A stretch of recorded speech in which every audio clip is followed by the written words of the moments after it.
Ето как дадохме нов живот на старата панелка. Стените измазани с МП, с мастара, една ръка гипсова шпаковка, след това две ръце финиш и пясъчна мазилка. Горе имаме светещи корнищчета.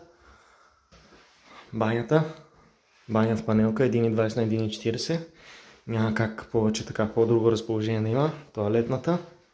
Имаме си в угъл, изведнъж преминаваме в кафява в коридорчето. Ето мазилчицата как се получи, като цяло доста добре. Ето. Корнищчета. Тук имаме спалня. Чисто бяла. Която е тук, дето ще е спалнята. Ще има за акцент.